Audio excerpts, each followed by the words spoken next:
How has the treatment of epilepsy evolved over the last 10, 15 years that you've been practicing, and how successful you are in treating epilepsy or curing it to the point where kids can live a very normal and functional life? Because sometimes when you talk to the parents, especially in third world countries, usually the answer is, I don't want the workup or I don't want to do more investigation, because even if they diagnose it, either the kid will have to take a medicine for the rest of their life and they will still keep having seizures, and they're not very optimistic about the chances of success. As a pediatric epileptologist, what's your advice to parents with kids who have epilepsy?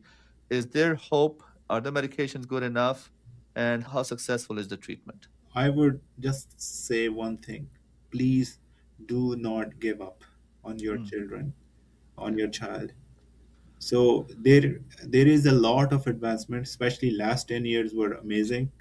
And I have, even in my practice, there are living examples when there are certain parents, and I really admire them because, and they did not give up on child, and now their child is are there. There were times when they were having 200 seizures per day. Now they are honor students, and they're living a normal life. For example, there are some parents who the kids who even got like infantile spasms, Mm, and then normally when if you get the infantile spasm, it means it's a permanent lifetime disability. You will get, eventually you will get something like a epileptic encephalopathy, and we call Lennox-Gastaut syndrome. But there were parents who did not give up, and the mm, child is having a normal life. yeah. So it's literally a team effort, and parents willpower, your child's willpower, and your doctors, like everybody has a very important role in it. And the few advances which has happened, especially in the last 10 years, especially there is a lot of work has been done in genetics. Mm, 10 years ago, when I was in training and even during my residency time, we were hardly doing genetic testing.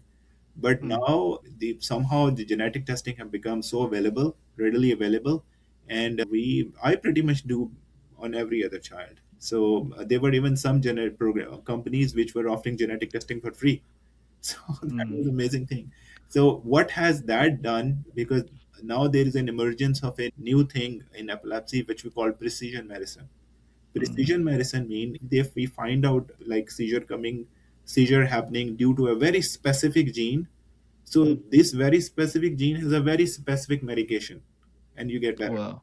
I remember a, like for example, I there was a KCNT1, like there was one of the mutations,